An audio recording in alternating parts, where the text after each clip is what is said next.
Alex here, and if you just clicked this looking for our November 19th Sunday gathering, we didn't have a service, and so I'm sorry you're going to be disappointed.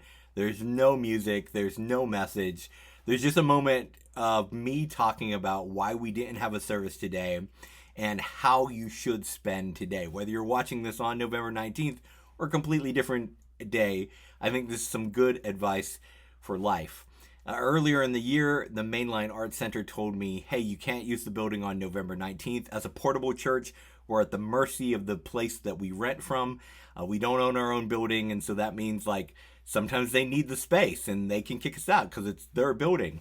And so I knew this date was coming up, and I thought, okay, maybe we'll do an online service. But as I started to get into the series on contentment, I realized pretty fast one of the big things I was going to have to talk about was rest and how important holy rest is, and how often we do unhealthy escapes rather than holy rest. And I thought, what a great time to kind of do that message right before we have a break. And then rather than having an online service and me doing editing for hours and hours and still working on a message, why don't I take a break? Why don't I encourage other people to take a break and practice holy rest? And so there's no Sunday gathering today. We'll be back together on November the 26th.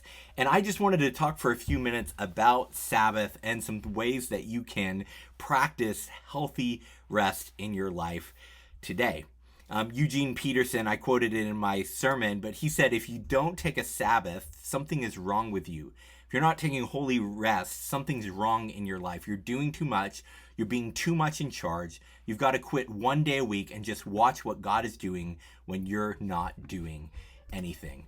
John Mark Comer, in his book, The Ruthless Elimination of Hurry, he says, of all the 10 Commandments, there's one that if a pastor or minister breaks it, he's actually praised and he'll probably be promoted and he'll be cheered on. And that's if he breaks Sabbath. Like if he doesn't take a rest, if he just keeps working and working, people are going to praise him and think he's doing a really good job. But if our inner life isn't stopping to sit still and hear from God, it's going to eventually flow out into our outer life. No matter how much we think we have it under control, we need to stop and remember that God is God and we are not. And so here's some things I want to encourage you to do as you practice holy rest or Sabbath. Stop working, stop wanting, and stop worrying. It's a day to rest. Consider doing some of these things like making your favorite meal, drinking your coffee slowly, really enjoying it, maybe sitting outside where it's still a little bit cool but not so cold that you can't do that. Sleep in, get together with friends over a bottle of wine, enjoy a good meal, read, take a nap, go for a walk in the park, journal, do art, call a friend or family member that's life-giving, meditate and pray, do a puzzle or do a board game. That's what I'm going to do. I love board games. They bring me life and joy. Listen to relaxing music. I think this is one of the best ways to find an activity that is really about healthy, holy rest. Ask yourself, is this restful or is this worshipful?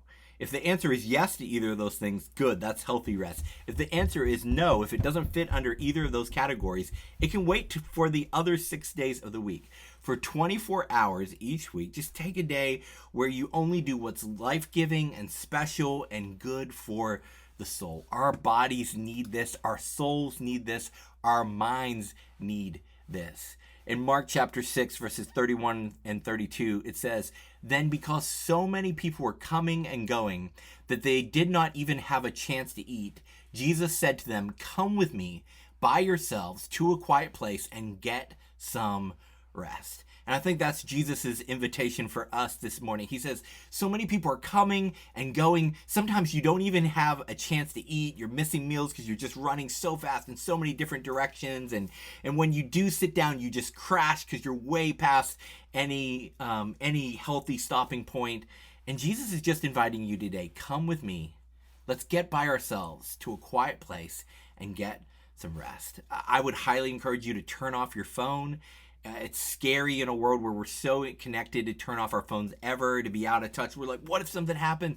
Just So many things happen when we don't have the distraction of our phones on, constantly sending us notifications and messages and emails and constantly chiming and dinging at us. Limit your intake of news and entertainment. Get outside, slow down, nap, pray, eat clean, healthy food, connect with life giving people. Name and celebrate all the good that is in your life. Really, this is a day to celebrate everything that's right, and the other 6 days are to work at everything that's wrong in the world. Everything doesn't depend on us. God's able to do more in 1 day of rest than we can in 6 days of hard work. Sabbath is an act of faith and a release of control. So I encourage you this morning, enjoy yourself. Settle down, slow down, sit still, listen for God. I think that He's inviting all of us to take a rest, to remember who we are and who He is and how we fit into the grand story of everything that's happening.